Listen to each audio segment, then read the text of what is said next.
Growth. I'm Cam from Ammo, and this is a podcast where we dig into the strange and sometimes unexpected stories behind how businesses grow and how they start and how they flourish. Today, we're extremely privileged to have a guy called Aaron McDonald on the show. G'day, Aaron. Hey, Cam. How you going? Excellent, mate. Thank you so much for joining us today. Aaron, you run a Pragma Legal or Pragma Lawyers, which is one of the real up-and-coming law firms here in Perth and Western Australia. And, mate, you've got a really fascinating story, actually, about the journey that you've been on the last sort of 5 years. Yes. No, I think the growth's been partly attributable to you, Cam, and all of the help that you've given me. But I think, it's been a hell of a ride. Just about to turn 6 next week. Wow, there you go. And started with one person, is now up to about 31. 41? 31. Oh, 31. Yeah. Mate, even so, that's exponential growth really in 6 years. It's really incredible, mate. Has grown quite quickly. What is the big problem that you're solving with Pragma? What makes you different, and what's the thing that you're solving by Good question. running it? I think one of the things, the reason why I set out to create it was I felt that lawyers were sort of going through the motions a little bit on the terrace when they were acting for clients, particularly in legal proceedings. And so where I thought there was a value add, or where I thought I could be different, was getting, particularly when disputes arise, because that's our specialty at our firm, trying to resolve them quickly and cost effectively, because statistically 97% of cases resolve by consensus. But the problem with that statistic is that they're not resolving early on. So effectively trying to get people to get a result that they can live with and move on with their lives, rather than wasting years of their lives doing something. Yeah, this is a big thing, right? Is you're very customer focused and centric, really, whereas the law firms are all about what's in it for them. Well, I think in this market, every lawyer's got to be client or customer centric to make sure that they're delivering value, because the customers or the clients that I've seen out there, they're all looking at different law firms, and if you're not continually adding value to their lives, or they think that you're not up to scratch, they'll just go elsewhere. Yeah. And this is a podcast which has got a bit of a tech angle. It's called Weird Growth. We wouldn't normally have a lawyer or a law firm on here, to be honest. And the thing that I love about what you've done with Pragma is that you don't run it like a traditional law firm. That's true, we're not. You're like the anti-law firm. It's a young team. It's a young and nimble team at Pragma. Yeah. I think we ran the stats the other day, and the average age is about 30, which is not young, but comparatively for a law firm, that is definitely young. Yeah. So other law firms might think of that as a weakness, but we think that as a strength, because we move quite quickly. We return emails on the same day, call people back. We're always moving. It's quite a youthful sort of place to be. But you're well beyond that. Being upstairs from the fish and chip shop, the barrister from the castle. You guys are a professional, serious outfit that work on some really impressive jobs too. Only just, mate. So we certainly wasn't always like that. Right. In January 2014, when the firm started, we were based. Well, there was no we. It was I. It was you. I was based on top of my accountant's office. Yeah. And it was like a 3 metre by 3 metre square thing with no air conditioning. I had to pay to introduce my own air conditioning, and in order to go to a meeting, I had to go down these steps, walk out onto the street, and then back into the building. But I do remember vividly one night being there, and I had this second-hand photocopier because that was all I could afford. Yeah. And paper got caught in there, and I was like screaming at the photocopier, and I realised that I'd become Dennis Denuto from the castle. That was you. It was more than just the vibe. Yeah. So those very early days, how did you reach your first customers? How did they find you? The first day I started, I emailed everybody I knew. I set up a MailChimp account and had a go at it myself, and got a professional photograph of myself, and just gave it a whirl. I thought that I was going to have thousands of people that I was reaching out to. Turns out every email address that I had was about 200. Yeah. And funny that. And it was a lot smaller than I had. I just thought it was a bit of a leap of faith, because you don't really know where your first client's going to come from. Yeah. But I managed to do a cash flow forecast that said that I could go some months without getting any clients or business. Mm-hmm. And still keep my head above water and pay the mortgage. Just taking that real... Yeah, so I did take that risk. I just thought, I think it sort of came down a little bit of backing yourself. Like particularly you looked at the competition and you just thought there was an element of, I think this can be improved. I think it can be done better. And I think we can sell this message and Good on you. generate a client base. And the real successful people who take the punt are the ones who have a passion or are driven about solving a real problem. Yeah. And, they're doing it for more than just to run a business. That's They're true. doing it for a reason to change the world in a way. The making money is what part's you've done. ancillary. It comes up, and they kind of go hand in hand, but Yeah. the purpose has to come before the profit in a lot of ways. Yep. So, and that's real, and it's amazing you're changing this process that a lot of or I guess what are they called, clients, go through, which can be one of the most stressful things that they experience in their lives. Absolutely. Making that better. It's awesome. But one of the things we do a little bit differently that other lawyers are notoriously known for is this 6-minute increment thing. So Right. each hour has 60 minutes and there's 10 units in each hour. And it's this thing that came to Australia from America in the 70s. And Yep. the more time that a lawyer spends doing something, the more units that they rack up, the more they get paid. Yeah, or the number of photocopying pages that they print. Yeah. So we've never charged for photocopying. Yeah. We try to front end what we think it's going to cost and give the client options on different prices. They can work out what their budget is, how much they want to get us involved, and go from there. Much like you. Yep. So from those early days, firing out random MailChimp emails to just everybody and anybody, what were the next sort of steps that you were able to take to start growing your customer base? Obviously, it employs staff, so to try and get myself out there and try and meet new people. I went to lots of different events. Yep. Like I was part of different sort of business events or networking events. I'd go to the opening of an envelope and pretty much still do. And Mr. Subiaco over here. yeah, so I go to lots of different things. And just try and hard work was a big part of it. I remember being in the office once at 9 p.m. on a Friday doing some legal advice. I thought, Yikes. I'd been a lawyer before for 6 years. I'd never worked a Friday night in my life. Yeah. But because you're doing it for yourself, it's sort of like a different motivating factor. Sure. So obviously, So it was just the hustle. And like you're in a space where it's actually about earning trust or building trust with your potential customers before you even start working with them. So that personal totally touch. And they're going to like you before they're going to trust you. I mean, a lot of word of mouth. One thing that really blew me away that I wasn't expecting that happened, if somebody had told me this before day one, I would have told them that they were wrong. But it turned out to be true, is the number of lawyers that actually were people within my own industry, people that not necessarily were competitors, but people who practice in different areas of the law who didn't do the areas that I did, would call me up and go, I got this client, can you give him a call? He's got this issue. And that happened all the time. Barristers would ring me, lawyers in different area, and it was so surprising. They were fantastic people to work for because obviously they've called the lawyer that they know to say, can you do this for me? And lawyers obviously segregate. It's such a broad topic, the law. You can't be all things to all people. You need to really hive off what you're good at and focus on that, and that's what lawyers do. Yeah. And so that word of mouth coming from a recommendation from a source of trust and authority, there's nothing more powerful than that. Really, so true. That goes for like any business. Yeah. If you can do that. I mean, I when somebody recommends somebody to me, like if somebody was to recommend a real estate agent, go see this real estate agent, I use him, he was fantastic. Yeah. I'm not going to doubt that. Yeah. And mate, I've got to say, I mean, the amount of referrals that you've sent our way has been super, important for the growth of our business too. So thank you for that. That's all right.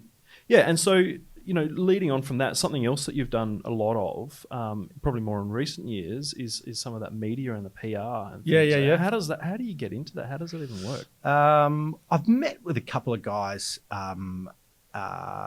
business editors of the West, the WA Business News hit me up and saw a couple of things, and I've managed to write articles for them. I offered to write some free articles, wrote a few free articles for the West, written free articles for the WA Business News.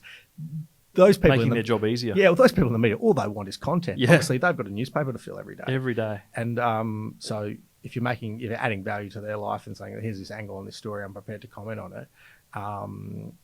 That's something that I did, and that's worked really well. Same with the radio as well. They're always interested in. So why do you think that works? And what are the results that you've seen from that? I've had some tremendous results. I remember being on 6PR one morning, and I did this interview as I was driving back from the beach. Yeah. And I went for like 15 minutes, and I hung up the phone and thought to myself, nobody would have heard that.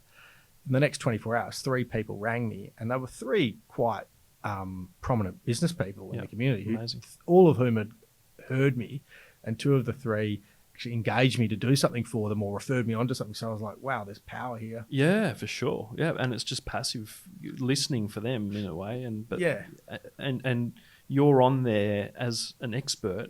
You obviously know what you're talking about because you're on the radio. They've asked you to come on the radio, right? I think a little bit of Cam is being front of mind of people. So when I'm different to an accountant where you've got to lodge your tax return every year. Yep.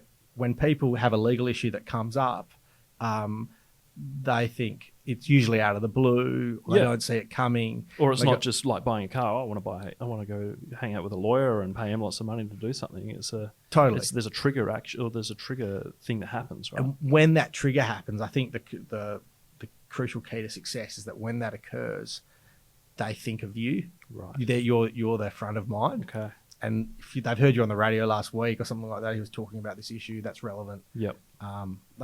Obviously people want leaders in their field and somebody that knows what they're talking about. Yeah. And so you've already earned that trust through all the other things that you've done, the referrals and, the media and things, that it's actually an easy sell by that point. They've already, I think that's right, made their mind up that you're the guy they want to work with. Yeah. I think that's right. Yeah.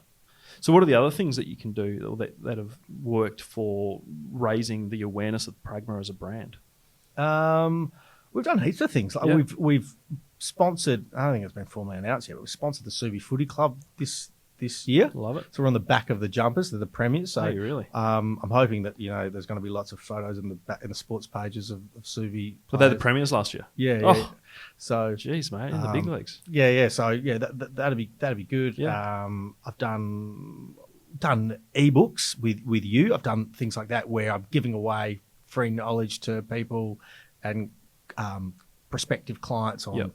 Very happy to impart my generalist knowledge on people if they want to listen to it. And then I think if people who are listening to this podcast might think that they want to keep all their intellectual property in their brain and not share it, I think that's a sort of a losing mentality. You need to be sort of giving out as much sort of free information as you like, because I don't think it's going to cost you work in the long run. No, and this is one. I know you're a fan of Gary Vee, and this is one of his big messages that he gives out there is you've got to give before you take. Right? So true. Yeah. It's the jab, jab, jab, then you right hook. So true. So if you're giving them that info, you're the font of the knowledge, but also you're helping them make a good decision about what sort of lawyers they should be working with. Yeah. You're framing that decision for them from the angle that makes Pragma the obvious choice. Yeah.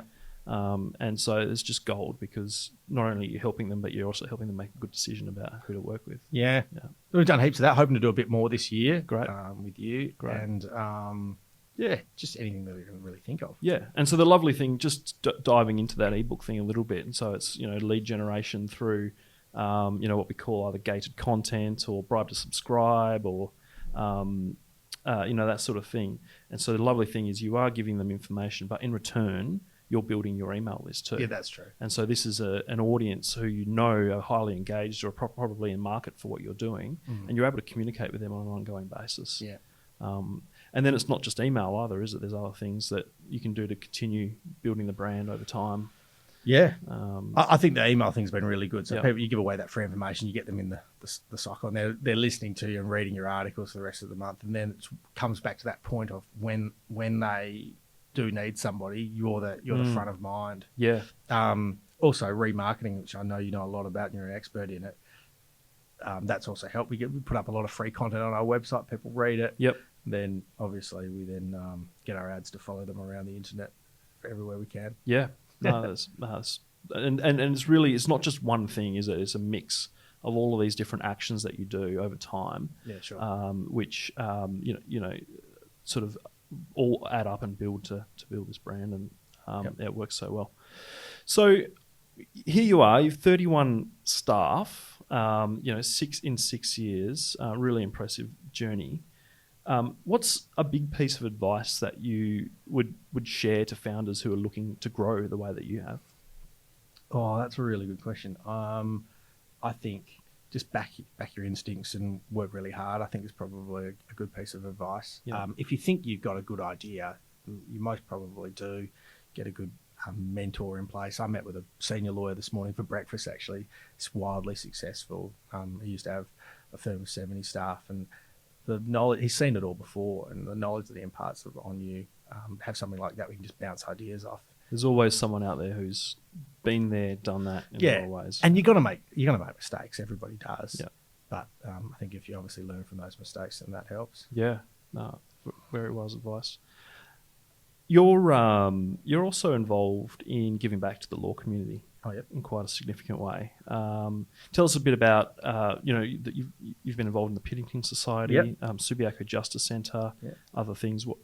Why is that important to you? Well, I think it's obviously important to give back. Gives you a bit of a purpose to your life, Right. and making sure that you're adding value without expecting anything in return from doing these things.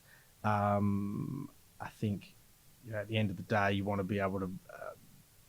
I like doing lots of things and having my fingers in lots of pies and having lots of balls up in the air. So if I can try and spread myself across those things, I find it really valuable. Good on you. And it's sort of expected. When you become a lawyer here in Western Australia, the Chief Justice gives you a speech where he says, one of the things you've got to do is give back what they call pro bono legal services, and make sure that there's a lot of people who can't afford lawyers, as I'm sure you probably know, and so that have heaps of legal problems.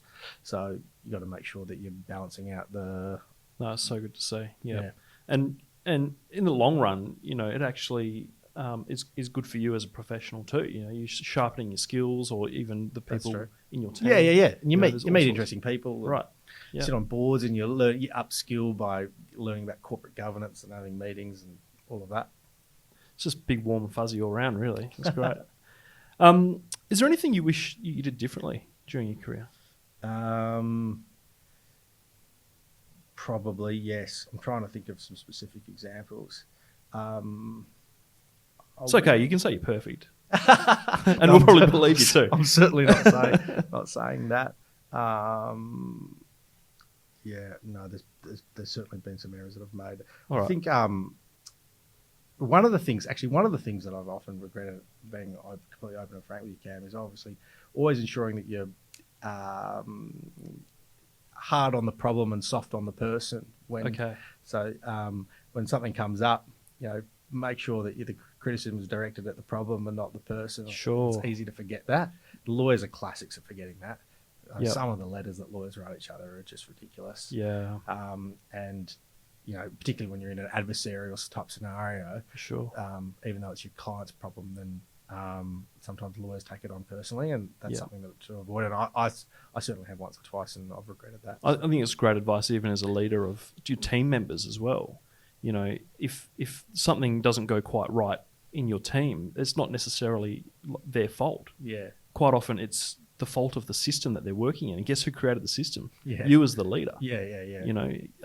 We're not robots and we're not machines. We're human beings. And that's sort of taking that angle where we're dealing with a situation, not with a human, is spot on. Yeah. Oh, that's good. Thanks, mate. So, what are we going to talk about now, Jack? Sorry, mate? Judicate, of course. Very important. So this is part of the evolution of the innovation that you're doing at Pragma, but stepping outside of that. Yeah. So this Tell us about Judicate. Entirely separate business, but it's an online dispute resolution service. So say you do a piece of work for somebody and they owe you some money, Cam. Under the current system, what you need to do is possibly write them a letter asking to be paid, or engage a lawyer to go down to the magistrate's court and sue them. And the problem with that is that it can take years to recover those small amounts And big bucks. And it gets what the lawyers call, it breaches the principle of proportionality. You actually spend more on the lawyer than you do in the money that you're trying to recover, which is a complete disaster for everybody. Yeah. Everybody loses. The lawyers win in those situations. Of course, they always win. But yeah, so what Judicate's about is it's legally binding. So what it is that it's effectively, using the legal speak, it's an arbitration service. So it's just like going to court, except it has the exact same effect as going to court. There's a judgment at the end that requires you to pay somebody or do something. But instead of doing that, it's confidential. So it doesn't. Anybody can walk into the back of a courtroom and listen to a case. This you can't. It's all online. Don't have to leave your home and go down to court and park at court and roll in and wait 2 hours to be heard. Yep. It's cheaper, so it's that proportionality thing's not breached. Yep. The determiner of the dispute, you have what happens is you lodge, you dispute, the other person gets a right of reply, and then you have what's known as a mediation, which is where you sit down and you try and have a crack at resolving it, which is where most of the matters resolve. And the costs of doing that are very low. They're accessible to people. We've kept them quite cheaper than going to court. Yep. But then, so it really sounds like a no-brainer. It does. It sounds like the obvious solution to this whole convoluted, anxiety imposing process. We think so. We think it's a no-brainer. And what are the challenges though? The challenges introducing are something like we this to the spent a market? lot of time sort of marketing it, and one of the big challenges to it is getting the parties who are in a dispute with each other to agree to the process. This is crucial, before the dispute arises. Because the problem that happens is if Joe Bloggs owes you $10,000, Cam, and you say, hey, Joe, I don't want to go to the magistrate's court. I want to use Judicate and I want this thing to be over in 8 weeks. Joe's going to say, I'll see you in the magistrate's court. I've got no interest in speeding up the process of me paying you money. Yes. Whereas the solution we think to doing it is making it part of the psyche of people who get into disputes. So when they enter into a contract together, having a clause in there, which is known as an arbitration clause, which says that if we have a dispute, then this is where we're going. I really hope that this takes off. And it's just so obvious that this is the future of I think so. Of the legal system. Yeah. It's just particularly a matter for that lower value stuff. Sure. Like, if you're going to sue people for millions of bucks, sure, roll down to the Supreme Court, I get that. But the lower stuff, the small stuff, the magistrate's court. Currently, the magistrate's court deals with $75,000 disputes and under. So I think that's us really just right. Replace that. Yeah. Well, all the best for Judicate, mate. I really hope that works out. The last thing that we always do on Weird Growth is we ask for a little show and tell. Yeah. So, this could be a tech tool or an app or a gadget or something which either helps you in your professional or that you enjoy in your personal life. So is there anything that you'd like to share that you think other people might benefit from? I'll tell you one thing that I was using, and I'm sort of use it haphazardly, and I'm not always into it, is the 5-minute journal. Have you ever heard of the 5-minute journal? I haven't. Please tell me more. It's a lawyer bought it for me, actually. Yep. It doesn't even take 5 minutes, but it's like a 1-page small little book. Somebody bought it for me, and I found it really useful. And one of the things it asks you to do is ask you to sort of name 3 things in the morning that you're grateful for. Yep. And then also name 3 things that you really want to achieve that day. Great. It's really easy when you get into, particularly for the people listening, if they're starting up businesses, you've got a million things, like you've got 57 things to do. Yep. And you actually get to the end of the day and you haven't done any of them. Yep. Because if at the start of the day you decide that these 3 things are going to get done, no matter what, then you actually get to the day and you get to the end of the day and you feel satisfied. And then you sort of have to reconcile what you said in the morning and the evening. Did you get those things done? Yeah. Mate, that's really nice. That's lovely. We've actually got that internally at Ammo, not as a journal, but that we all commit to doing ticking off 3 tasks a day, and we hold each other accountable. And it's amazing how much you actually do get done when you have focus. And when you're not being pulled in 57 different directions. I think, particularly in 2020 when everybody's got so many things on their plate. I think that's really important. And that gratefulness too. This is something which people forget, is that we're all busy, we're always busy, but there's never time just to sit down and go, you know what, things are actually pretty bloody good, and it's so important to be grateful for that stuff. Yeah. Speaking of grateful, I'm very grateful for you having me on this podcast. Oh, mate, look at that. What a nice wrap-up segue there, Az. Thank you so much, mate. And look, we really appreciate your time and for you harassing us to be on here. That's true. If anyone wants to find out more about Pragma or Judicate, where would they go? It's online, pragma.law, judicate.co. Beautiful. 2 very nice websites too, by the way. Yes, that's right. Designed by you, Cam. Thanks so much, Aaron. Appreciate it, mate. Cheers, Cam. See you next time. Well done.